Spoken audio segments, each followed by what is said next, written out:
Tubir Intim adalah program bincang-bincang mengenai berbagai peristiwa sosial, hukum, dan politik di Indonesia. Jangan lupa like dan subscribe channel kami di YouTube @ngertihukum_id. Jangan lupa sebarkan dan kunjungi terus kami di berbagai media sosial kami di @ngertihukum_id.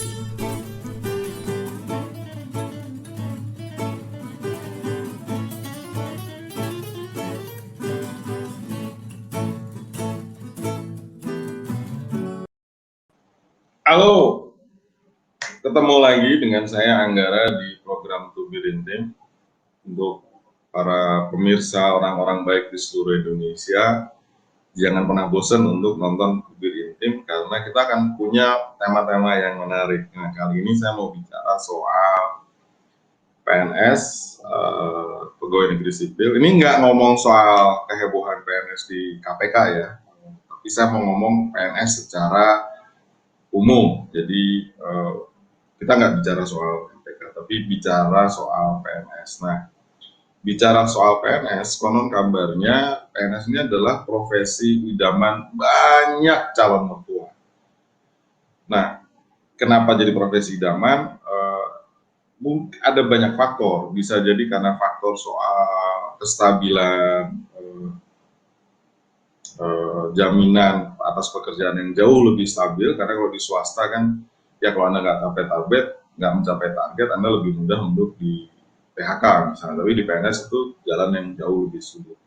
Dan kemudian juga jaminan di masa tua, di mana pemerintah kemudian memberikan dana pensiun setiap bulan kepada para pegawai pemerintah. Dan banyak lagi faktor-faktor lain yang menjadikan profesi sebagai PNS ini adalah profesi idaman banyak calon mertua. Nah, saya punya tamu nih, namanya Neneng Widasari. Tamu saya ini kebetulan masih calon PNS, belum PNS. Dia bekerja di Bawaslu Kabupaten Gorontalo. Mudah-mudahan saya nggak salah ngomong nih, Bawaslu Kabupaten Gorontalo. Nah, mari kita sambut tamu kita, Neneng. Halo Mbak Neneng. Halo Bang, halo teman-teman. Iya, nggak salah sebut ya saya, Bawaslu Kabupaten Gorontalo. Agak salah sih Bang. Alhamdulillah bukan di kabupaten, di provinsi. Oh, kota. Oh, di provinsi. Provinsi Iya, Gorontalo. Provinsi Gorontalo. Mohon maaf Pak Ketua, saya salah menyebutnya. Jadi saya tidak ada maksud sengaja untuk menyebut kesalahan kantor Pak Ketua. Jadi saya koreksi lagi, Bawaslu Provinsi Gorontalo. Karena Gorontalo ini nama provinsi dan nama Kota. kabupaten juga ya. Ya, nama kota. Kabupaten juga ada, kota ada.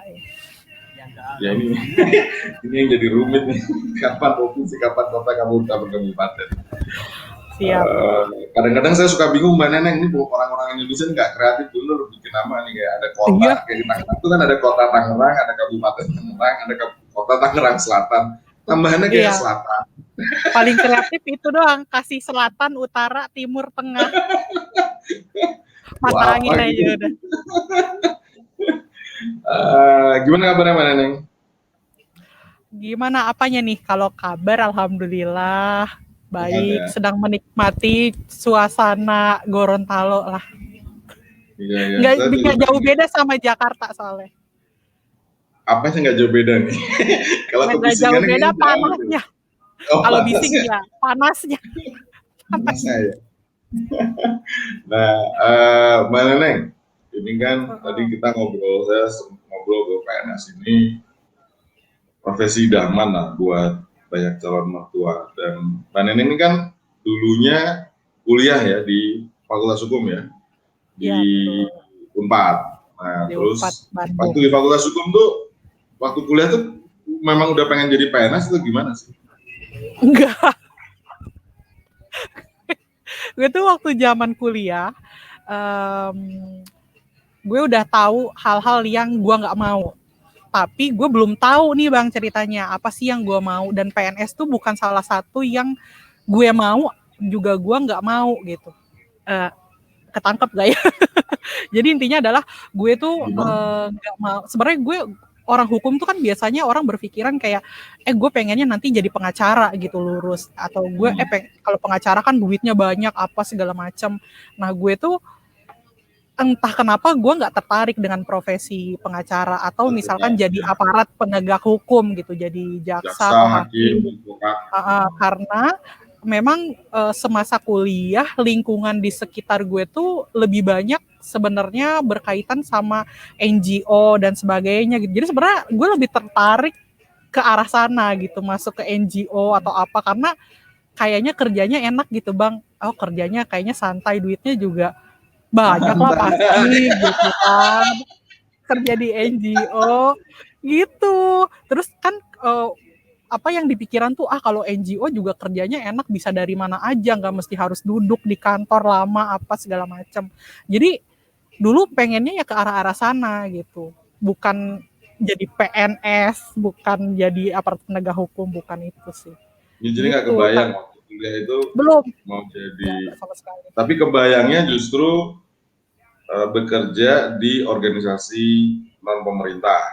Gitu Betul. Ya. Nah terus apa yang membuat Tapi dilalahnya tiba-tiba memutuskan jadi PNS? Itu begitu lulus jadi PNS atau gimana sebenarnya?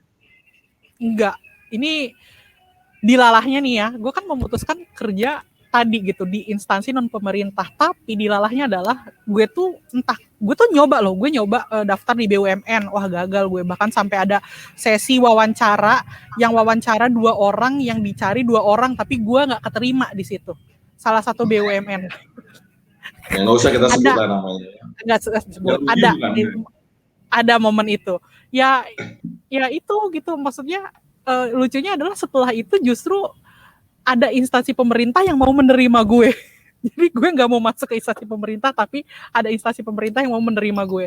Jadi sebelum ini gue berkesempatan memang kerja di 2 instansi pemerintah, tapi statusnya memang waktu itu bukan sebagai PNS gitu. Nah dengan posisi itu gue tuh jadi banyak banget ketemu sama orang-orang pemerintahan, berkecimpung di dunia birokrasi walaupun bukan sebagai PNS. Nah, sampai akhirnya nyokap gue tuh bilang, ini karena dorongan orang tua, dia bilang, lo kerja di pemerintahan, tapi status tuh bukan PNS, ngapain, dia bilang gitu. Terus dialah yang mendorong-dorong gue untuk menjadi seorang PNS.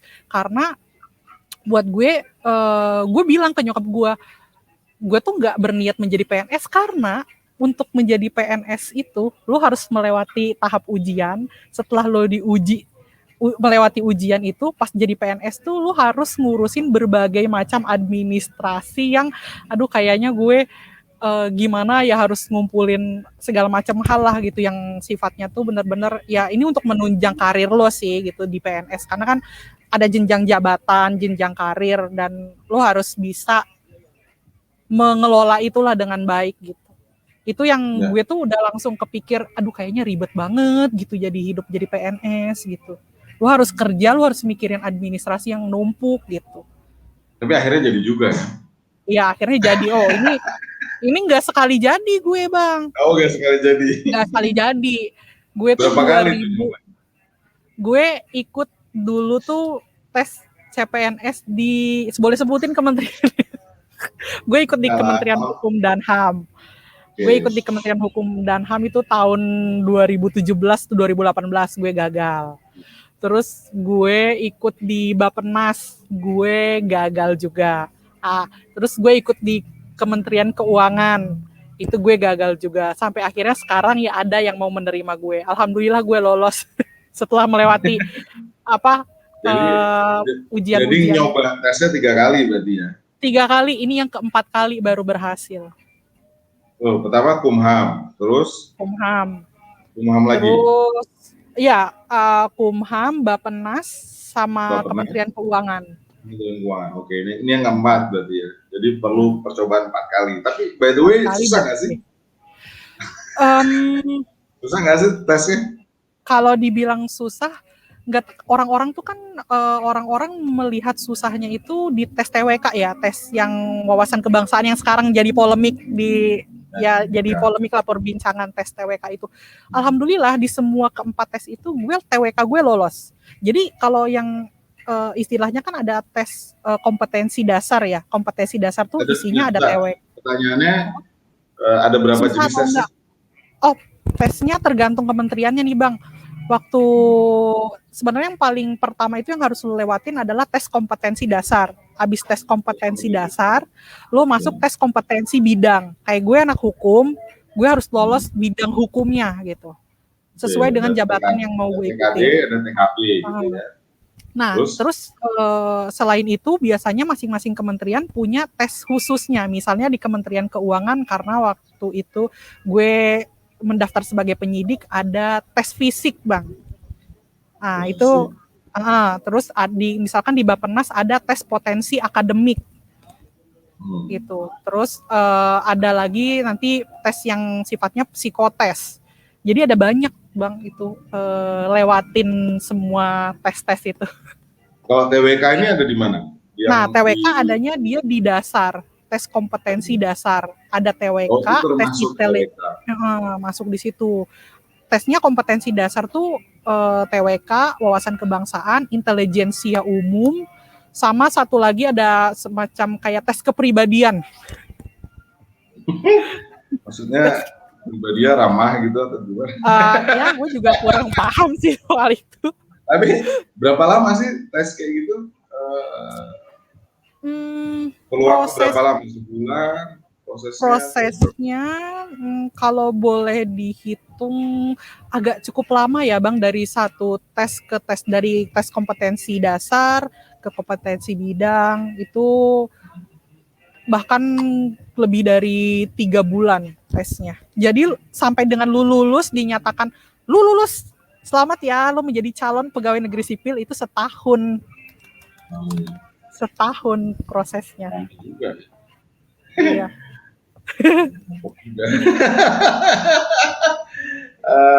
Tapi ngomong-ngomong, kalau tes gitu apa yang harus disiapin, Pak Neneng?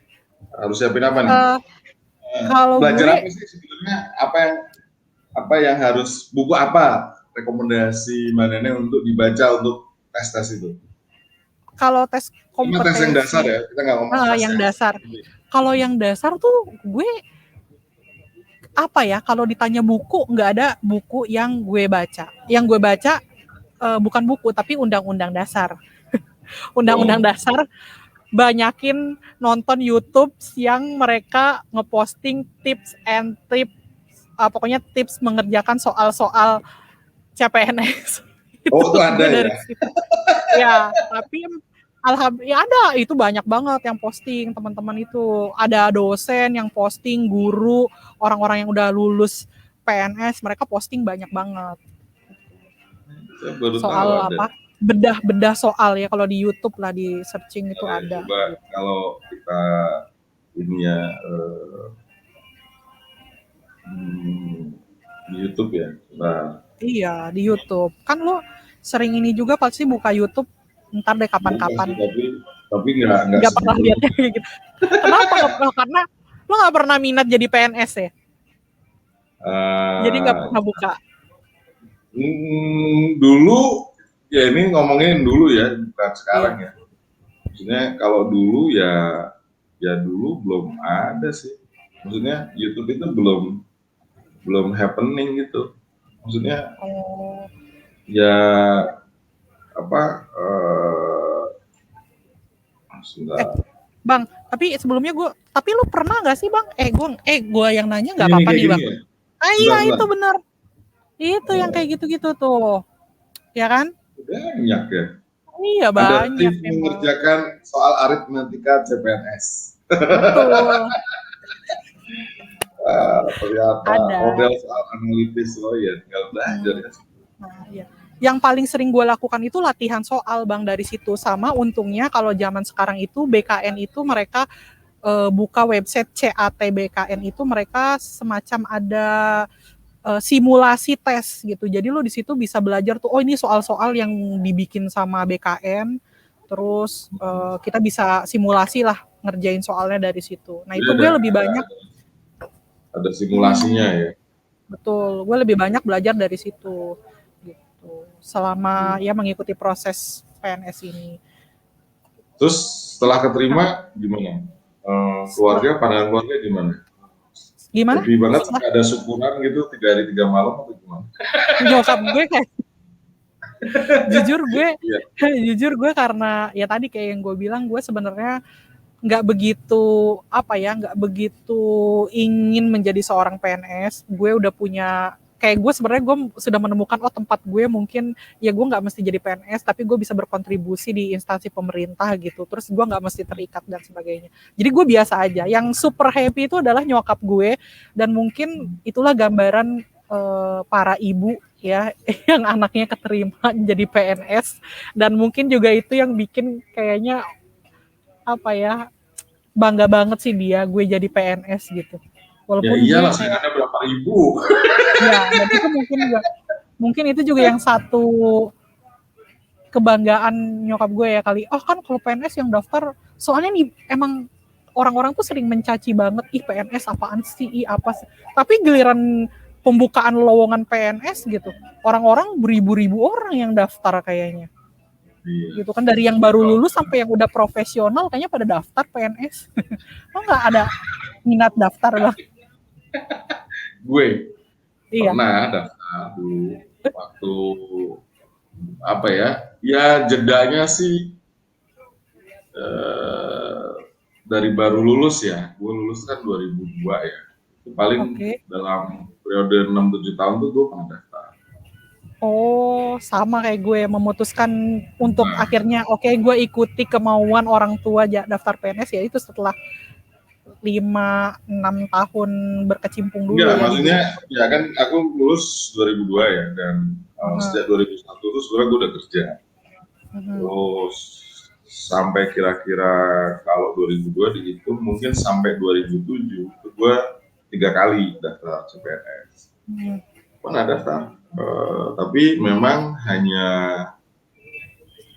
enggak kali ya, 4 atau 5 kali lah, enggak 3 kali juga ya, karena kalau dihitung dulu pernah daftar di Kemenlu misalnya, terus pernah daftar di Kumham, terus pernah daftar di Kemenpu, terus pernah, gue lupa persisnya, tapi yang terakhir itu Parekraf. Kalau sekarang Kementerian Parekraf. Banyak juga ternyata. Oke. Ya, dalam kurun waktu 5 tahun itu ya. Ya anggap aja setahun sekali daftar. Tapi kenapa yang gue inget banget Parekraf, karena gue sampai terakhir tuh, jadi interview sama usernya. Gitu. Wawancara ya. Wawancara. Itu gue inget banget, karena sisanya dari sekian banyak gitu, tinggal sisa 2, karena yang butuhin 1. Tinggal sisa 2. Nah, kompetitor gue tuh dulu perempuan. Dan gue pas tahu kompetitornya perempuan, feeling ada gak kalau terima nih kayaknya gitu. Karena ya itulah gitu. Bukan nggak pernah daftar. Dan ngikuti semua proses itu. Cuma dulu kan nggak ada ya, belajarnya dari buku, YouTube mungkin belum serame YouTube sekarang. Terus belum ada simulasi, jadi belum ada. Jadi kalau sekarang mungkin dibantu, tapi gue juga lupa sih dulu berapa banyak ya tesnya. Tapi dulu itu belum sama BKN, sama kementeriannya langsung. Jadi kalau Kemenlu misalnya dulu di Gelora Bung Karno tuh stadion ramai.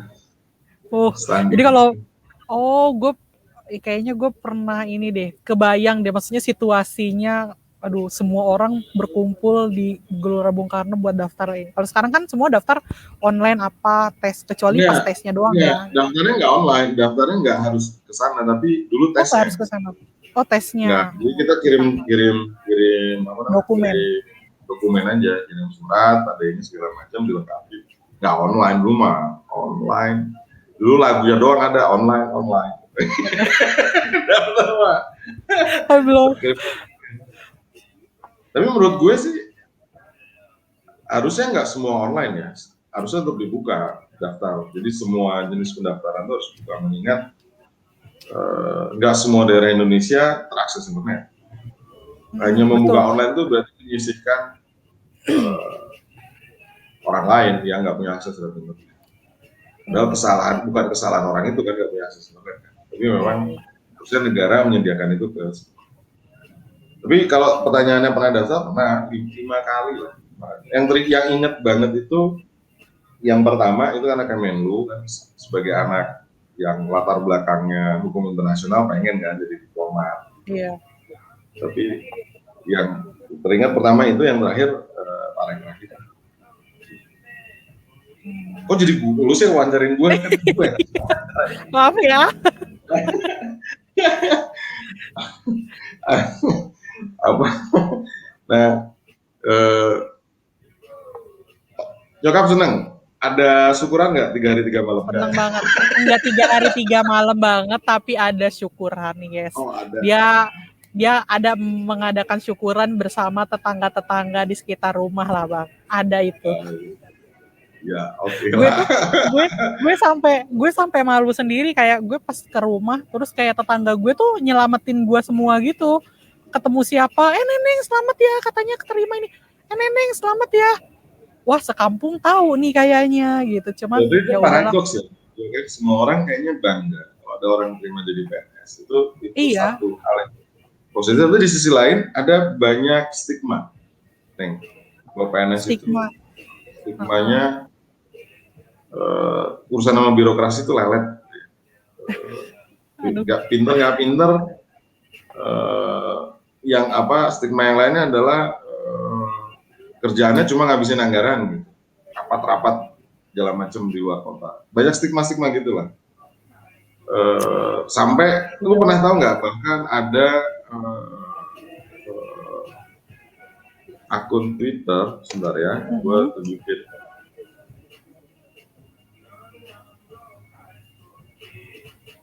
Aku nggak tahu dirimu pernah nggak ini.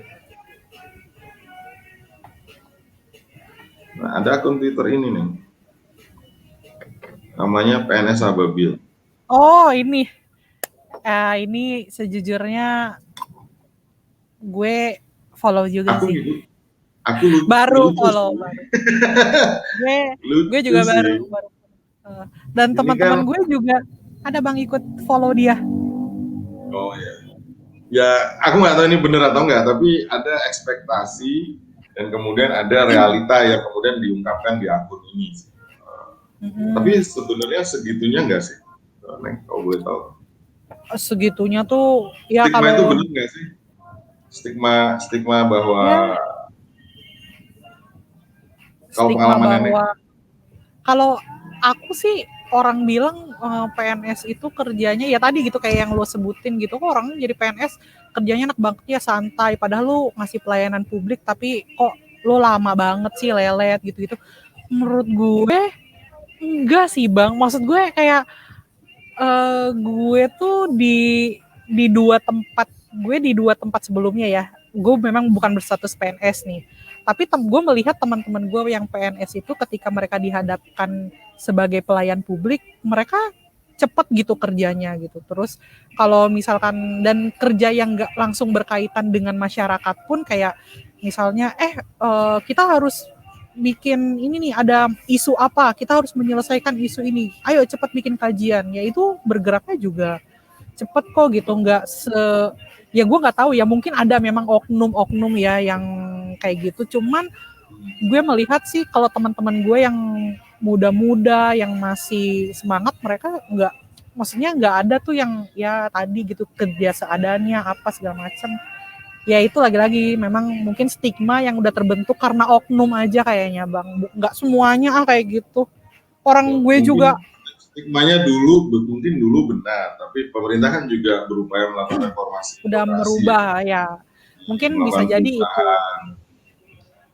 Soalnya sekarang ada Menpan RB kan, Menteri Negara Daerah Negara dan Reformasi Birokrasi. Dulu mungkin betul, betul dan jumlahnya banyak, tapi dengan seiring dengan berkembangnya ekonomi dan akuntabilitas kan, ya ada perubahan. Nah, cuma ya stigma itu belum bisa dikikis penuhnya oleh Neneng sama teman-temannya. Belum lah ya, kan masih kita yang muda, boleh sebut saya milenial nggak ya, Cie? Saya yang milenial ini kan juga belum banyak gitu mungkin ya di kantor-kantor. Tadi saya lihat sih kalau yang muda-muda memang kita punya etos kerja yang menurut aku tuh itu samalah kayak kerja di swasta gitu, Bang. Belum terkontaminasi. Belum terkontaminasi sama oknum-oknum, dan karena kita juga kan apalagi sekarang PNS itu penilaian kinerjanya ya, kalau lo nggak berkinerja dengan baik nanti lo nggak bisa mendapat tunjangan kinerja sebaik itu gitu, karena sekarang ya itu tadi mungkin berkat reformasi birokrasi kali ya udah mulai berubah gitu walaupun belum semuanya. Gitu Nah sih. ini ngomongin soal reformasi birokrasi, ada juga anggapan bahwa gaji PNS nggak besar. Ini gue nggak mau ngomongin jumlahnya ya, tapi komponen gaji PNS itu apa aja sih sebetulnya? Kalau boleh tahu, Neng? Komponen ya, bukan besaran ya, komponennya. Ada gaji pokok, Bang. Gaji pokok itu memang bahkan tidak mencapai UMR ya, mohon maaf. Jadi teman-teman yang ingin atau berpikiran bahwa PNS itu bergaji besar, gaji pokok PNS itu tidak sebesar UMR bahkan. Tapi dia memang punya komponen ada uang makan. Tapi kayaknya swasta juga dikasih uang makan kan? Ada uang makan. Terus ada tunjangan. Ya kalau lu punya anak sama istri, lu dikasih tunjangan, atau lu punya suami ada tunjangannya. Termasuk juga ya tunjangan keluarga. Terus itu sekarang karena reformasi birokrasi ada tunjangan kinerja gitu. Terus kalau lo punya jabatan ya lo ada tunjangan itu buat jabatan juga gitu. Gitu sih. Ya kalau besaran yang orang melihat besar tuh mungkin kalau ya tunjangannya udah gede, kalau lo udah punya jabatan. Ya iya gaji lo bisa ya gede berapa digit gitu. Bukan gaji. Take home pay-nya ya, betul bukan gaji, tapi take home pay-nya bisa besar. Tapi kalau gaji sendiri di bawah UMR sejujurnya ya teman-teman. Ya. Nah mungkin ya Bang ya, ini juga salah satu yang menjadikan ya tadi gitu ada oknum-oknum yang akhirnya gaji gue aja nggak sebesar, nggak mencapai UMR, bahkan ya udah gue kerja seadanya atau gimana. Mungkin itu juga kali yang mungkin ya gue nggak tahu, cuman ya mungkin orang ada juga yang berpikiran kayak gitu. Makanya stigma itu masih belum. Iya karena itu ada akun Twitter gitu kan, berarti stigma itu masih melekat ya, bahkan saat dia datang pagi ngopi baca apalah, lihat YouTube terus kemana gitu. Jadi kerjanya cuma berapa? Aku sempat lihat salah satu tweetnya, lu cuma ketawa masa sih gitu ya. Karena gue juga meskipun gue bukan PNS, tapi orang terdekat saya PNS juga, jadi tahu juga kan ritme kerjanya seperti apa, masa sih kayak gitu. Besar kemungkinan ya ngomong ini. Tapi balik lagi, Neng, dirimu PNS nih, terus kalau ketemu sama teman-teman yang dari sektor swasta suka minder nggak sih atau gimana?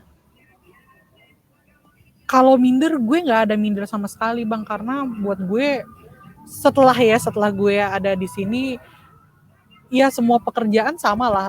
Pekerjaan itu lo jadikan sebagai salah satu sarana buat ya sama-sama lah kita. Kalau lo bilang gue budak korporasi atau apa, ya gue juga masih kerja, masih dibayar gitu sama negara gitu. Lu kan sama-sama, kita masih sama-sama dibayar, cuman beda aja yang bayar, satu gue yang bayar negara, lo yang bayar swasta gitu.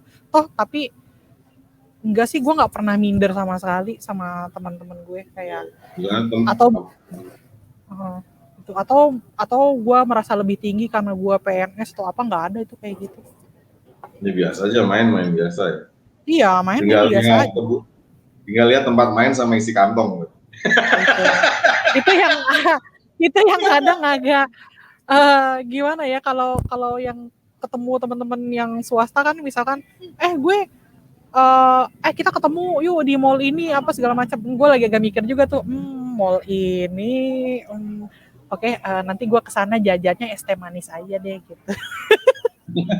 Karena yang penting ngumpulnya kan, bukan jajannya.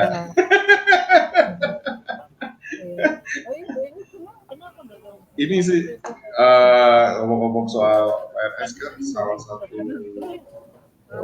apa ya? Kalau tadi kan nyokap bangga gitu. Sempet nggak sih jodoh-jodohin? Atau ada temennya neneng yang juga PNS gitu dijodohin, anak gue PNS. Itu iya sih bang. Maksudnya kayak nyokap gue tuh kayak udah sama si ini aja, dia udah PNS loh di kementerian ini. Udah si ini aja, dia PNS loh di Pemda mana gitu.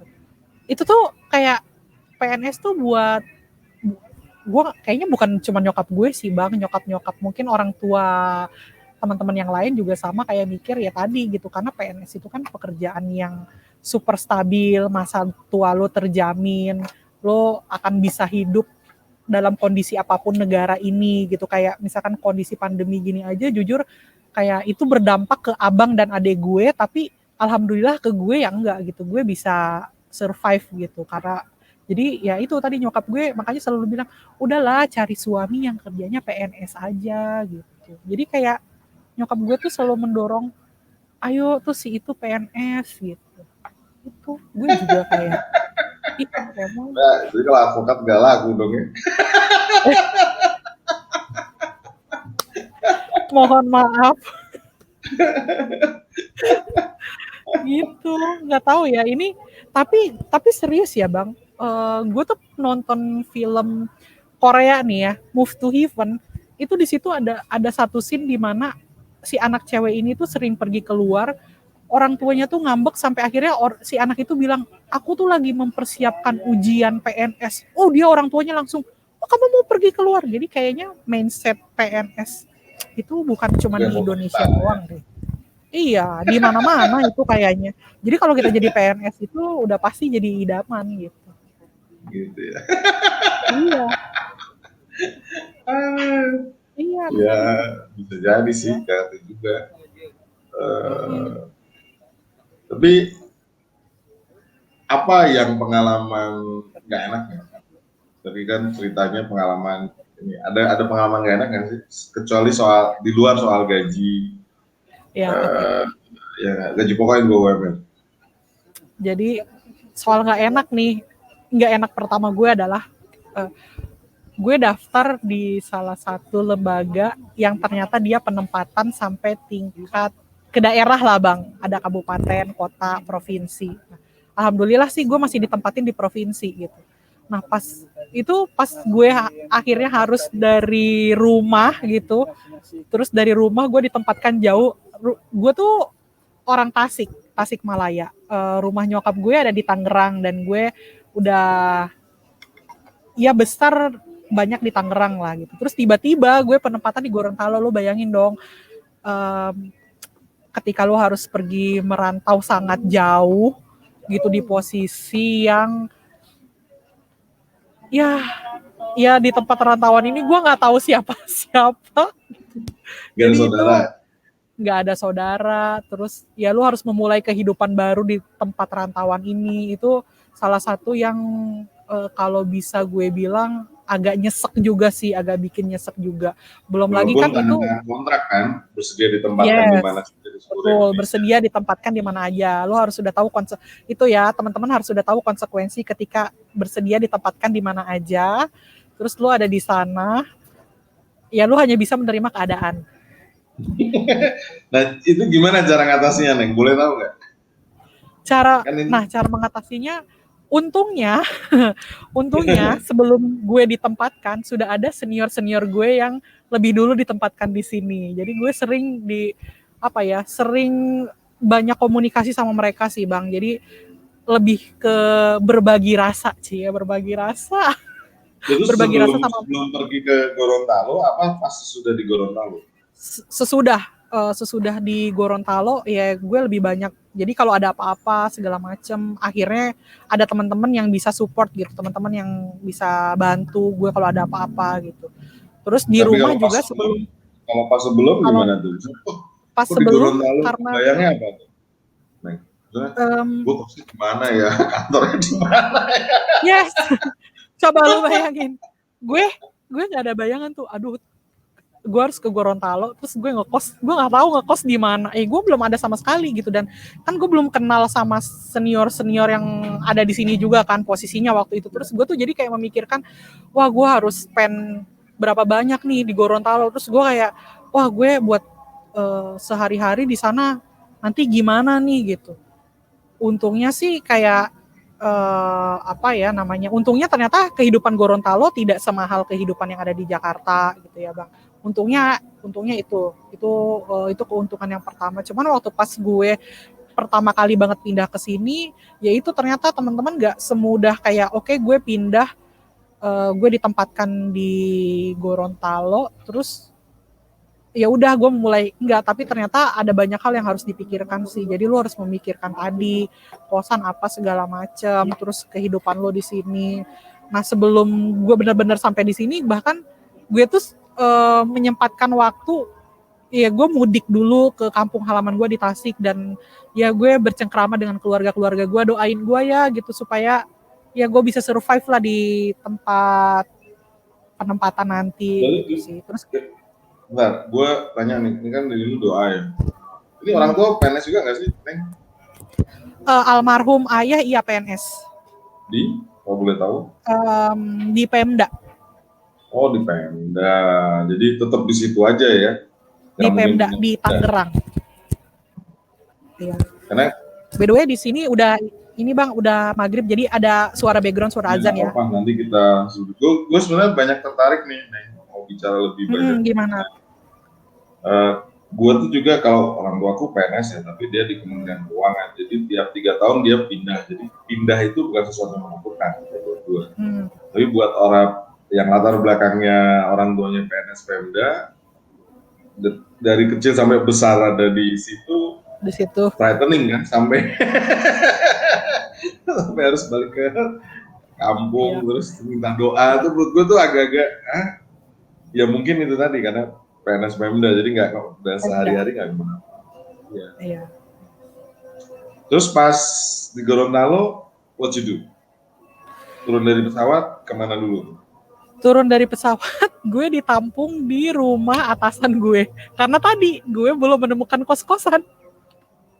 Itu langsung ke kantor? Enggak, jadi dari bandara atasan, jadi itu inilah salah satu kebaikan para atasan di kantor gue sekarang ya Bang. Jadi mereka menjemput 6 orang gue. Jadi gue tuh di Gorontalo nggak sendiri. Pas penempatan kita ber-6. Jadi kita dijemput ke Jakarta.